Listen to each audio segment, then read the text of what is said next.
Awit 34, 1-3. Sa lahat ng pagkakataon, si Yahweh ay aking pupurihin. Pagpupuri ko sa Kanya ay hindi ko papatigilin. Aking pupurihin Kanyang mga gawa, kayong naaapi, makinig, matuwa. Ang kadakilaan niya ay ihayag, at ang ngalan niya ay purihin ng lahat. Tayo po lahat ay manalangin. Aming Diyos, banal, dakila at makapangyarihan sa lahat. Panginoon, maraming salamat po sa gabing ito.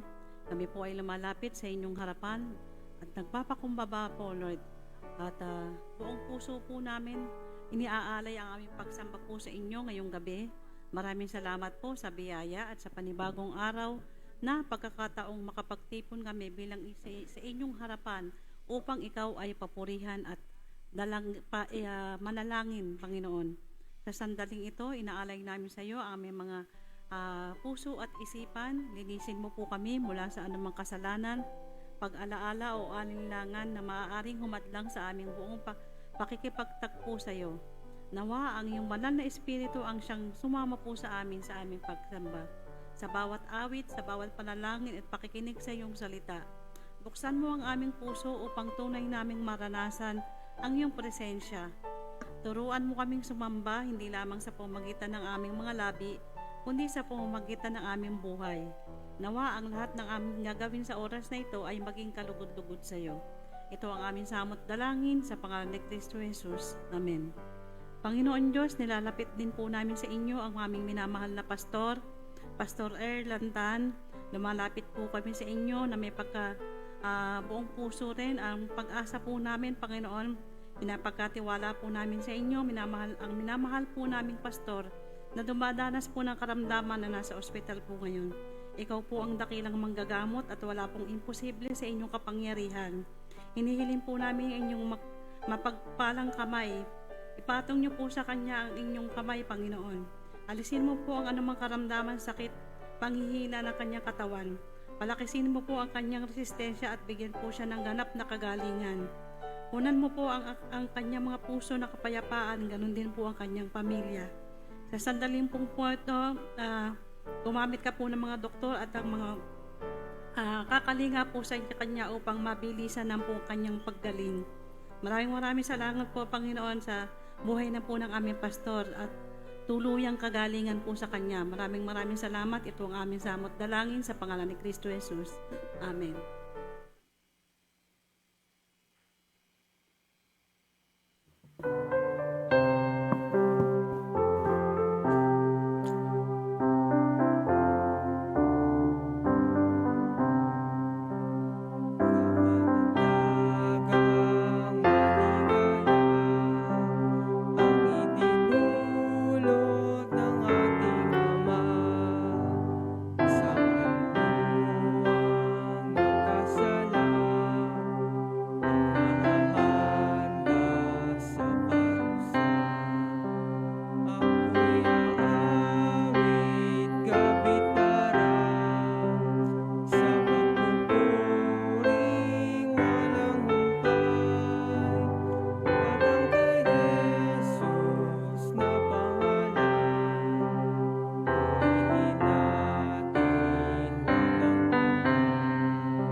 po ay makakarinig po tayo ng pasasalamat sa kanyang buhay o testimony. Wala pong ibang ating kapatid na Niel Pagkalinawan.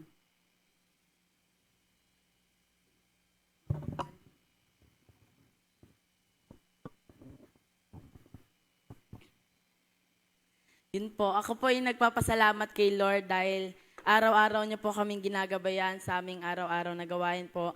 Lalo na rin po kasama po sila mama, papa, yun po, sila nanay, sila kuya. Yun po, nagpapasalamat po ako. And nagpapasalamat din po ako nung nagdaang January 24 nung Bible quiz po. Kasi po, nag-champion po kami. Nagpapasalamat po ako kay Lord dahil po doon sa pag-guide niya po sa amin, nila Kuya Billy, nila Kuya Carlo, pati po sa kids at sa young adult po. Nagpapasalamat po ako. And ayun po, siguro po isa rin sa dahilan kung bakit kami nanalo sa pagpipray din po. Kasi sabi nga, di ba, one of the greatest weapon is yung pagpipray po. And yun po, yung pagpipray naman po namin is, hindi naman po siya, kumbaga, hiningi lang namin. Sabi nga rin po sa Bible is, ang pananampalatayang walang gawa is patay. So, di lang po kami nag-pray, nag-review din po kami. So, ayun po, maraming salamat po.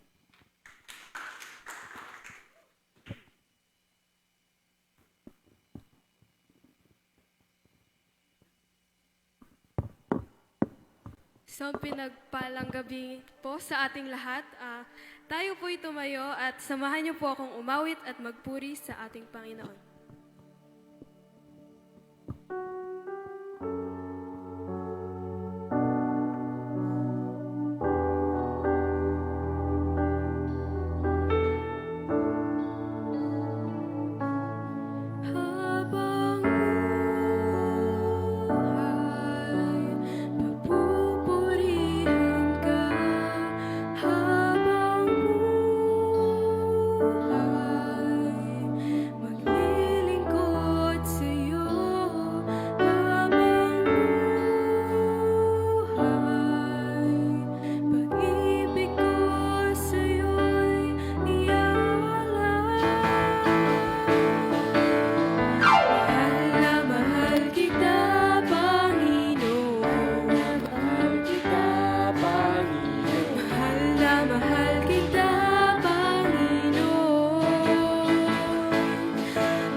Mahal na mahal kita,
po natin ng isang masibagagong palakpak ang ating Panginoon.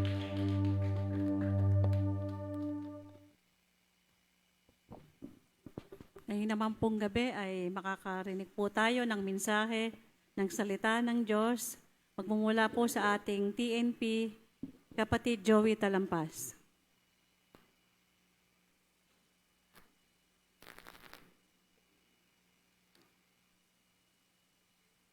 Magandang gabi po sa atin lahat, no.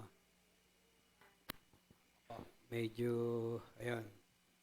Okay lang at ang importante po ay narito tayo ngayon, magsasama-sama para po sa pananambahan sa ating Panginoon. Tumayo po muna tayo para po sa sandaling panalangin.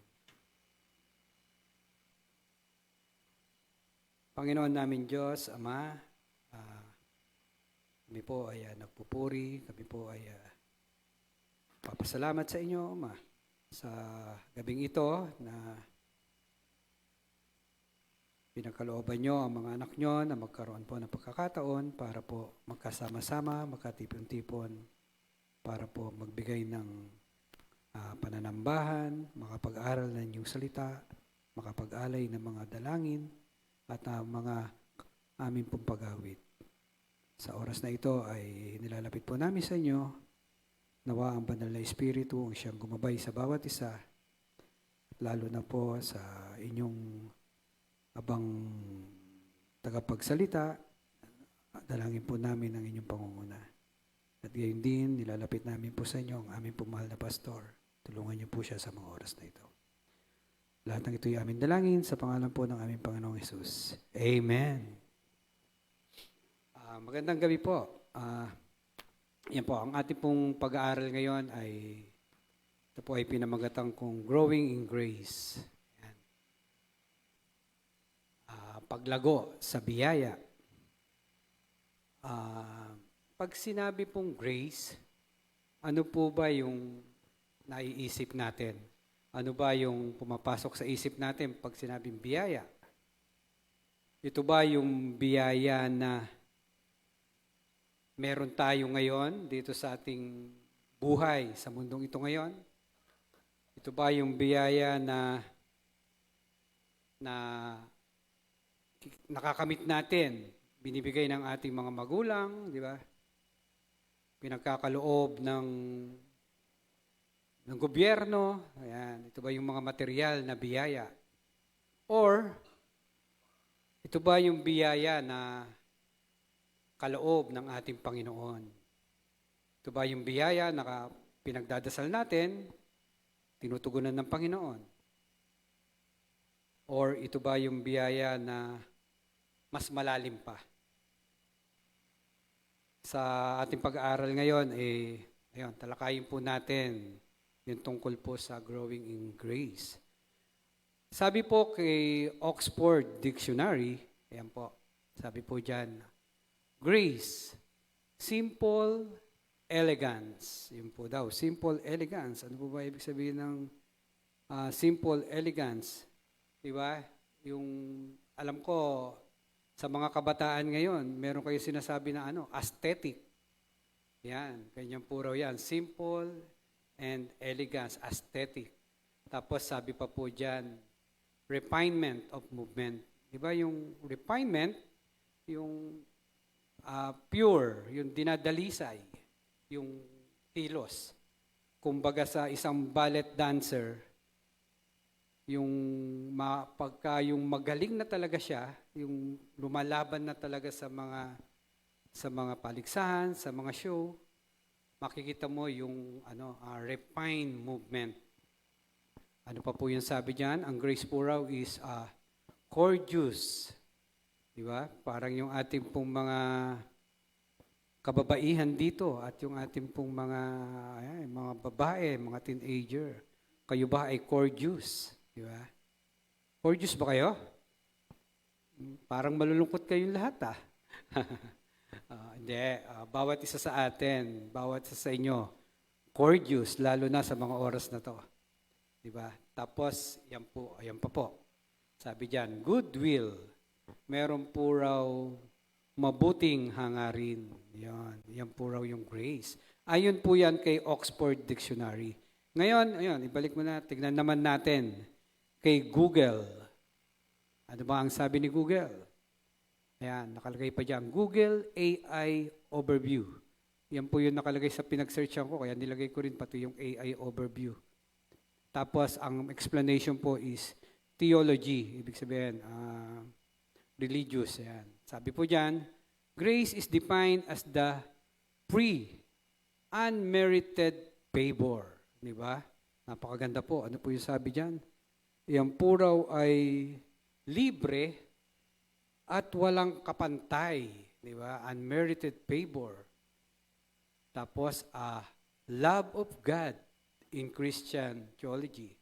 Sabi pa po, symbolizing divine assistance. Meron po raw yung makalangit na tulong. Yan po raw yung grace. Ano pa po? Meron pong kapatawaran, mercy, at meron pong salvation, kaligtasan. Sabi pa po dyan, grace is God's undeserved. Diba? Sabi po raw, undeserved. Ano bang ibig sabihin nun? Hindi karapat-dapat. Diba? Pero, freely given favor. Ibinigay po yan ng libre at walang hinihingi, walang pabor. Di ba?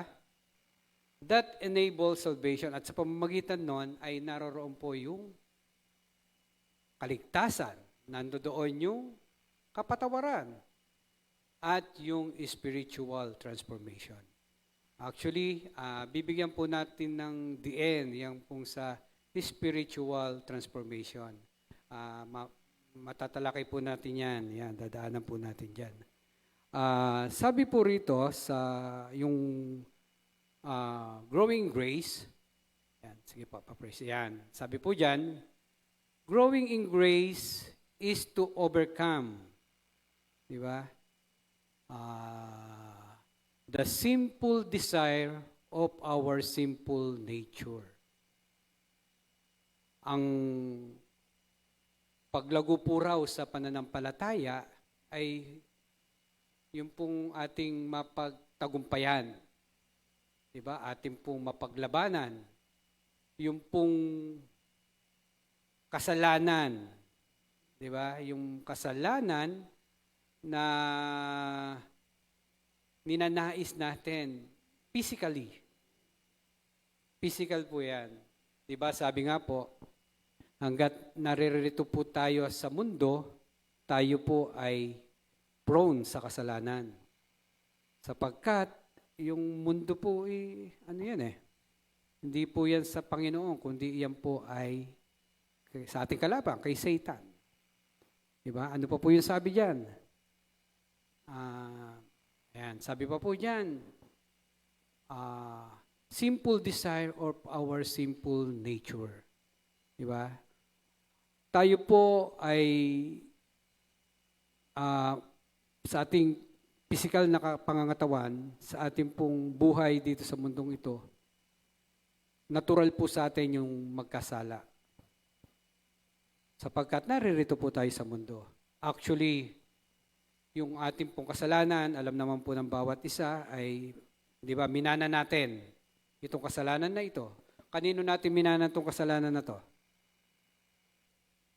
Kay, yun, di ba? Doon atin sa ating ninuno, kay Eva at kay Adan. Dahil sa ginawa nilang pagsuway sa ating pong Panginoon, kasama po tayo doon sa pagkakasala na yun. Minana po natin yun.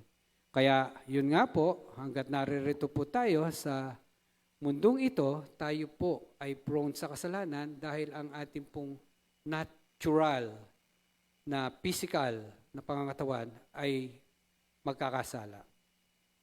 Ano pa po yung sabi dyan? Yung number 1. Sige, Jeff, paki-stay na dyan. Ayan. Sabi po dyan, sa number 1, ayan na po, spiritual transformation. Di ba? Yung spiritual transformation po raw ay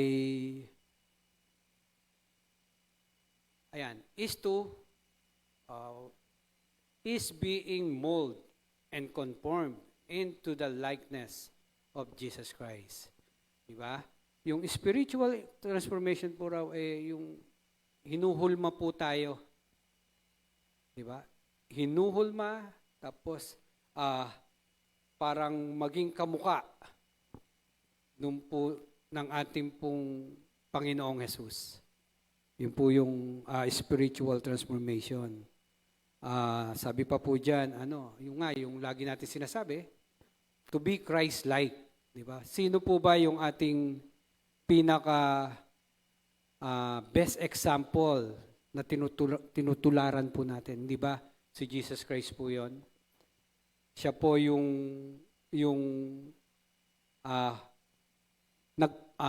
banal, hindi po siya nagkasala, at iyon po ang ninanais ng Panginoon sa atin, na tayo po raw ay maging banal. Kung may mga Biblia po kayo, basahin po natin yung Romans 8:28 hanggang 29. Ayan, nandiyan pala. Ayan, sige po. Sabi po dyan, ayan. Alam natin na sa lahat ng bagay, gumagawa ang Diyos para sa ikabubuti ng mga umiibig sa Kanya, na Kanyang tinawag ayon sa Kanyang layunin. Di ba? Napakabuti po ng Panginoon, sapagkat sabi po dyan, alam po niya ang lahat ng bagay at gumagawa po siya para sa atin. Kumikilos po siya. At ano po yun? Para po sa ikabubuti natin. Yung mga umiibig po sa Kanya, nakagaya po natin, di ba? Tayo po bilang mananampalataya, nagkaroon po tayo ng kapatawaran sa ating Panginoon. Yung pagkilala po natin sa Kanya, di ba? Yung pananampalataya po natin sa Kanya. At nagkaroon po tayo ng kaligtasan, di ba?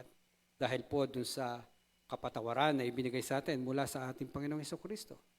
Kaya dapat po, tayo bilang mga mananampalataya, nasa atin na po yung salvation, nasa atin po yung forgiveness, dapat po, nasa atin na po yung spiritual transformation. Di ba? Dapat makita po sa atin yung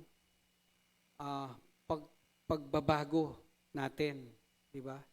Bilang mga mananampalataya. Sabi pa po dyan sa verse 28, sa Romans 8 po. Romans 8:28 to 29. Yan. Sabi pa po dyan, sapagkat alam na ng Diyos noon pa man kung sino-sino ang kanyang magiging mga anak. At sila'y itinalaga niyang matulad sa kanyang anak na si Jesus. Yan, Christ-like po, di ba? Gusto ng Panginoon na maging katulad natin ang Panginoong Jesus upang siya ang maging panganay sa maraming magkakapatid. Yun po yung ninanais ng ating Panginoon na maging katulad po tayo. Makatulad po tayo sa ating pong Panginoong Hesukristo. Number 2 po. Ayan, pakibalik po. Ayan. Sabi po dyan,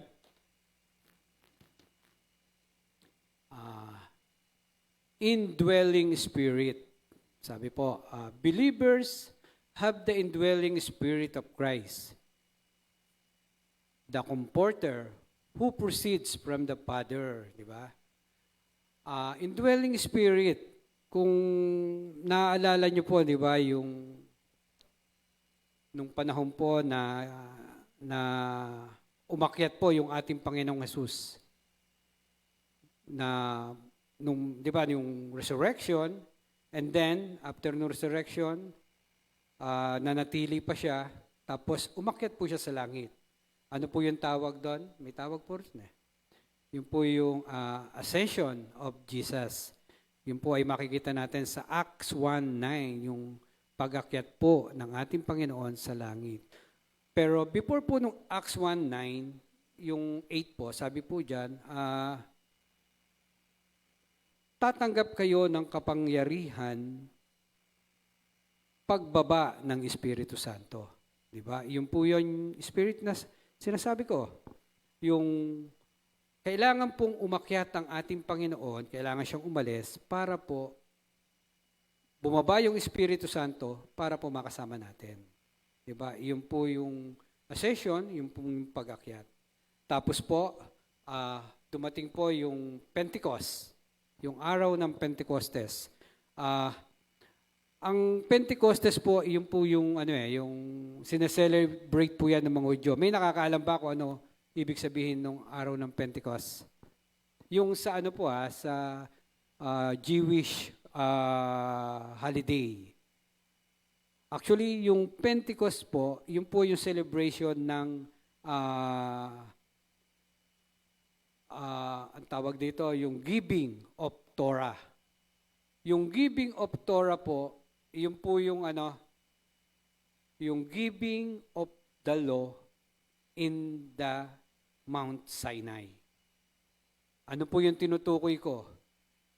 Yun po yung Ten Commandment. Yun po yung sineselebrate nila during Pentecostes.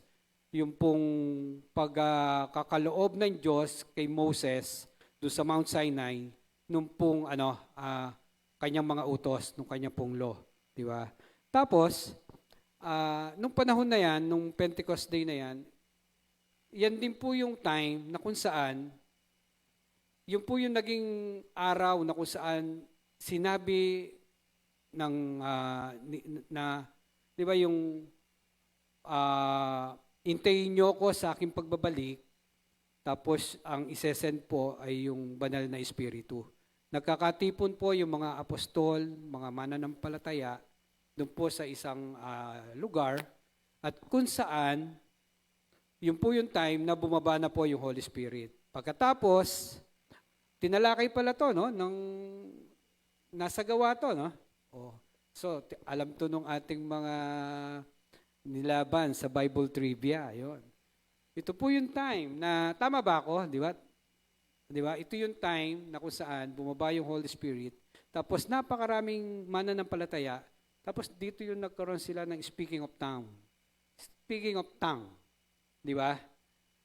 Yung nung sumanib yung Holy Spirit sa kanila, maraming tao dahil Pentecost nga, celebration ng Pentecost, na galing mga Hudyo nag-uuwian galing sa iba't ibang bansa to celebrate yung yung Torah, yung Pentecost. Napakagaling ng Panginoon sapagkat naka-timing lahat ng mangyayari. At during that time, nung dumating yung banal na Espiritu, yung mga tao na mga mananampalataya na puspos na banal na Espiritu at sila po ay nakipag-usap. Doon sa mga iba-ibang lugar, di ba? Sinasabi nga na mga lasing sila, ganun-ganon, yun. Kaya, yan po, yung tungkol po sa dwelling po ng Holy Spirit. Sige po. Basahin po natin yung John 15:26. Ayan, nandiyan po yan. Sabi po dyan, ipapadala ko sa inyo ang patnubay mula sa Ama. Siya ang Espiritu ng katotohanan na magpapatotoo kung sino talaga ako. Di ba? So, yun po yung nangyari. During nung time na yon, ano yung nangyari? Yung ginawa nung dumating po yung banal na Espiritu, doon po sa mga mananampalataya, nagpatotoo po sila. Nag-witness sila doon sa ibang mga tao na mga Hudyo at ibinahagi nila yung tungkol po sa ating pong Panginoong Hesus, kahit sa iba-ibang lingwahe pa. At hanggang ngayon po, di ba, ganyan po yung ating dapat na ginagawa, di ba, yung i-share yung salita po ng ating pong Panginoong Hesus. Sabi pa rin po sa John 16:7, ito po, babasahin ko po, wala po yan dyan. Subalit sinasabi ko sa inyo ang katotohanan, ang pag-alis ko'y sa ikabubuti ninyo, sapagkat hindi paparito sa inyo ang patnubay kung hindi ako aalis. Ngunit pag-alis ko, isusugo ko siya sa inyo. Ang tinutukoy po na patnubay, iyan po yung banal na Espiritu.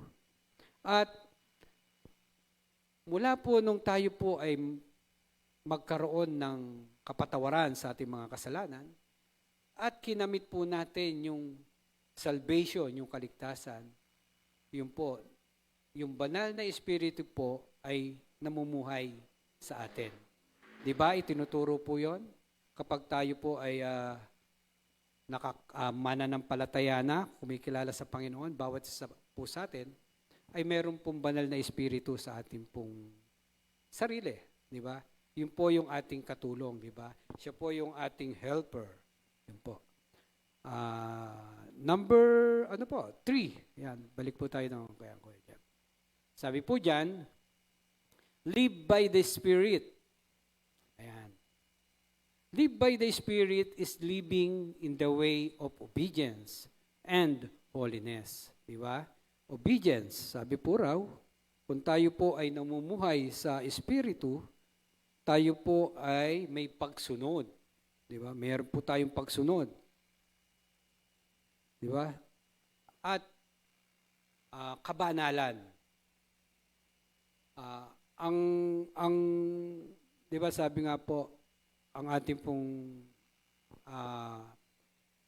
modelo ay ang ating Panginoong Hesukristo. Ano po ba ang ating Panginoong Hesukristo? Di ba? Nasa kanya po ang pagiging banal, di ba? Siya po ay obedient. Kanino siya obedient? Obedient siya sa Ama. Dahil isinakatuparan niya yung nais ng Ama na gawin niya dito sa mundo para sa atin. Kaya dapat, dahil Christ-like, dapat tayo rin po ay ganon. Dapat maging obedient po tayo sa ating Panginoong Hesukristo. At maging banal po tayo. Sabi po sa Galatians 5:22 and 23, yan po yung fruit of the Holy Spirit. Sabi po dyan. Ngunit ito ang bungang makikita sa taong namumuhay sa kapangyarihan ng Espiritu. Pag-ibig, kagalakan, kapayapaan, pagtitiis, kabutihan, kagandahan loob, katapatan, kahinahunan, at pagpipigil sa sarili. Walang batas laban sa mga ito. Alam niyo po, nito lang recently, di ba, itong mga nakaraan, actually before mag-Christmas, ito na po yung ating topic. Kung naaalala nyo, kung nasusundan nyo, sa ating pong, mula po sa Sunday School, hanggang sa mensahe, di ba, yan po yung ating naging topic, yung fruit of the Holy Spirit. Sinimulan po yan sa una. At naaalala ko pa, except last Sunday, ito po yung itinuro ko pa sa mga kalalakihan. Ano po yun? Yung kahinahunan. Naalala ko po. So, ibig sabihin, yung last week po yung naging last. So, natapos po tayo sa topic tungkol po sa fruit of the Holy Spirit. Ang tanong, marami po ba tayong natutunan? Di ba? Yung aral po ba tungkol sa fruit of the Holy Spirit, na isa sa buhay natin. Di ba? Dahil, yun po yung purpose nun Kung bakit po natin, kung bakit po iyon ang in-schedule na mga topic, para po, di ba, maisabuhay natin. Para po makita sa atin yung bunga ng banal na Espiritu. At iyan po yung mga yon. Di ba? Kumbaga, nare-refresh po tayo. Di ba? O ngayon, yung number 4 po. Sabi po dyan, walk in the Spirit. By walking in the Spirit, we align our action, thoughts, and desire with God's will. Yun. Sabi po dyan, sa ating pong paglakad, kasama ang banal na Espiritu, iniaayon po natin yung ating pong action, yung ating pong mga pagkilos. Diba? Kung paano tayo kumilos, dapat maka-Diyos. Diba? Yung Holy Spirit ang siyang nangunguna. Yung ating pong thoughts, yung ating pong mga kaisipan. Diba? Dapat po sa ating pag-iisip Yung banal na espiritu po ang nandyan. Tapos ano pa po, yung ating pong, yung desire, yung ating pong kagustuhan, di ba? Desire with God's will. Yun po yung kagustuhan sa pamamagitan po ng ating Panginoong Yesus. Di ba? Sabi po sa Ephesians 5:1-2, kayo nga'y magsitulad sa Diyos na gaya ng mga anak na minamahal at magsilakad kayo sa pag-ibig, gaya rin naman ng pag-ibig ni Kristo sa inyo. At ibinigay dahil sa atin ang kanyang sarili na haing at handog sa Diyos upang maging samyo na masarap na amoy. Yun po. Sabi po dyan, dapat po raw, ibigay po na, maging katulad po natin ang ating Panginoon Diyos na gaya ng minamahal niyang anak. At magsilakad po tayo sa pag-ibig, di ba? At sino po ba si God? God is love. Kaya dapat, dahil Christ-like, dapat lumakad din po tayo sa pag-ibig. Di ba? Gaya po ng pag-ibig ni Kristo sa atin. Yan po. Sabi pa rin po sa, di ba? Yung John 3:16, yun po, diyan po papasok yan. Diyan po pupunta yan. Diba? Sapagkat gayon na lamang yung pag-ibig po ng ating Panginoon Diyos. Kaya binigay niya ang ating Panginoong Jesucristo, di ba? Para tayo po ay iligtas sa tiyak na kapangamakan. Yun po yung love. So yung number 5 naman po, ito po yung last. Kaya matatapos na po tayo, kaya wag po kayong mag-alala. Okay lang kayo? Okay, sige po, yung number 5 po, ayan. Sabi po dyan, walk in the light of Christ, di ba? Kanina po, walk in the Spirit, tapos po yung to be Christ-like, di ba? Tapos yan, walk in the light of Christ. Tapos, fellowship with Christ. Alam nyo, pag nababasa ko yung fellowship, naalala ko po yung yung Lord of the Ring. Sino po nakakaalam sa Lord of the Ring? Natatawa si Ayes. Ayun, si Bryce tumataas. Di ba, yung Lord of the Ring, favorite ko po yan actually. Yung unang trilogy, tatlo po yon. Part 1, Part 2, Part 3. Yung Part 1 nun, ano pamagat nun? O, sino nakakaalam? Actually, papalabas ngayon yun dahil sa kanilang anniversary. Nasa sinehan niya ngayon. Yung Lord of the Ring, extended version pa. May promotion pa, no? Ang pamagat po nun, nung Lord of the Ring na Part 1, yun po yung Fellowship of the Ring. Yung Fellowship, para may idea kayo. Dahil favorite ko ito kaya gusto ko rin ibahagi sa inyo. Yung Fellowship of the Ring, yun po yung nagsama-sama po yung iba-ibang lahi. Merong dwarves, merong elves, tapos may mga tao. Nagsama-sama po sila para po protektahan yung isang tao, yung pong mga hobbies. Sino po yun? Si Frodo Baggins. Para protektahan po siya. Dahil siya po yung naghahawak ng ring. Yung ring na yon, yun po yung ring ng kalaban. Kumbaga sa mundo natin, si Satan. Yung ring na yon, dapat hindi po mapasakamay ni Satan. Dahil pag napunta po sa kanya yon, lalakas po siya ng husto. Pero yung ring na yon, very, deceitful. Marami po nung natetempt doon sa ring na yon dahil may kapangyarihan po yung ring. Yung mga tao, yung dwarfs at yung elves, hindi po nila ninais na hawakan tong ring na to sapagkat alam nila na sila po ay matetempt. Matetempt sila na gumawa ng masama or maging masama kapag napunta sa kanila yung ring. Dahil very deceitful po yung ring. Pero, yung habit na maliliit na mga tao, si Frodo Baggins, yung pangalan niya, siya lang po yung may kakayanan na i-hold yung ring na hindi po siya nagiging masama. Kaya ang kailangan po nilang gawin, kaya po Fellowship of the Ring, para samahan po si Frodo Baggins para yung ring po ay i-destroyed. Actually, yung ring, hindi po siya ma-destroyed ng kahit anong paraan. sa isang paraan lang siya madedestroyed, doon po sa pinaggawaan. Yung ring ginawa po doon po sa lugar ng kalaban. Kaya kailangan pumunta sila doon sa lugar ng kalaban at iyon ay ihulog doon po sa laba. Sa laba po siya kasi ginawa. Doon lang po siya matutunaw. Kaya yun po yung laban ng liwanag at ng kadiliman. Yan, may idea na po kayo. Sabi po diyan sa John 1:7. Sabi po, ngunit kung namumuhay tayo sa liwanag, tulad ng Diyos na nasa liwanag, may pagkakaisa tayo at nililinis tayo ng dugo ni Jesus na kanyang anak sa lahat ng kasalanan.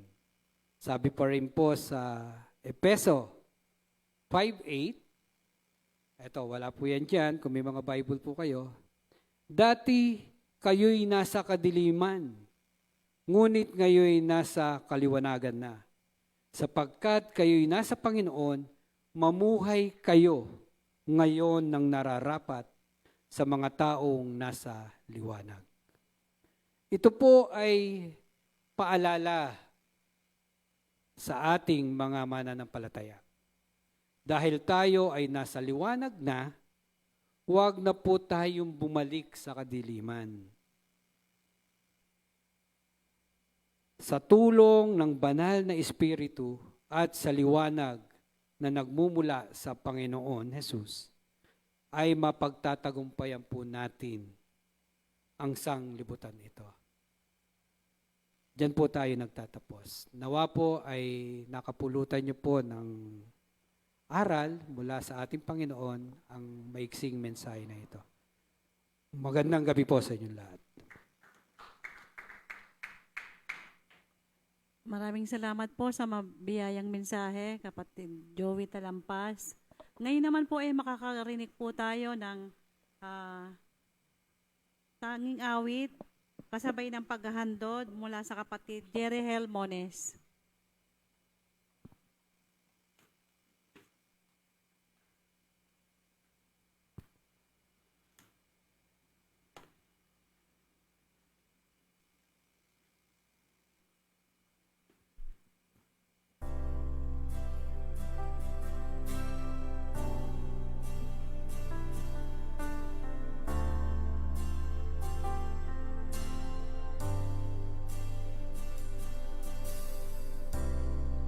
When the music fades, all is stripped away, and I simply come, longing just to bring something that's a word that will bless your heart. I'll bring you more than a song, for a song in itself is not what you have required. You search much deeper within, through the way things appear. You're looking into my heart. I'm coming back to the heart of worship, and it's all about you. It's all about you, Jesus. I'm sorry, Lord, for the things I made it, and it's all about you. It's all about you.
and bring you more than a song, more than a song. I'm coming back to the heart of worship, and it's all about you. It's all about you, Jesus. I'm sorry, Lord, for the things I've made it, and it's all about you. It's all about you, Jesus. I'm coming back to the heart of worship, and it's all about you. It's all about you, Jesus. I'm sorry, Lord, for the things I've made it, and it's all about you. It's all about you, Jesus. I'm coming back to the heart of worship, and it's all about you. It's all about you, Jesus. I'm sorry, Lord, for the things I made it, when it's all about you. It's all about you, Jesus.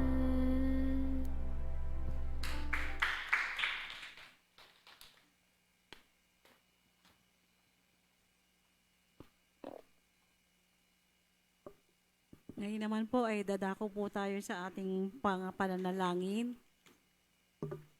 Yung pong mga nasa mga kanilang mga bahay po na naka-online po ay sumabay rin po sa ating panalanginan. Ngayon po, dito po sa ating prayer group, dito po sa group 1 ay ang mananalangin po ay ang mga kabataan. Pero lahat po ay ipanalangin po natin ang ating minamahal na pastor. Ano po? Lahat po ay panalangin po kay Pastor Tapos ang prayer group 1 po ay ang kabataan mula po dito kay JR hanggang dito po kay Jelan, ang group 1. So mag-usap na lamang po kayo. Ang group 2 po ay sa kabataan ulit. Mula po dito kay Rose Ann hanggang din po kay Ate Aya. Ayun po. Ngayon po sa prayer group 3 ay ang mga kababaihan. Prayer group 3 ay ang mga kababaihan. Para din po sa prayer group 4 ay ang mga kalalakihan, si TNP Joey po tsaka po si yung sa technical sumama na lang din po sa kabataan. Yan po, sige po, tayo po ay maggrupo-grupo na upang manalangin.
sa iisang Diyos na ating tagapagligtas, sa pamamagitan ni Hesukristo na ating Panginoon, ay sumakaniya nawa ang kaluwalhatian, ang karangalan, ang paghahari at ang kapangyarihan sa kauna-unahang panahon at ngayon at magpakailanman.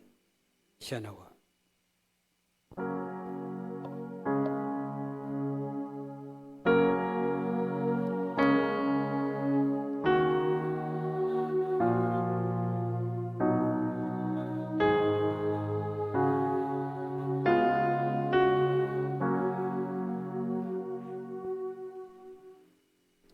Good evening po.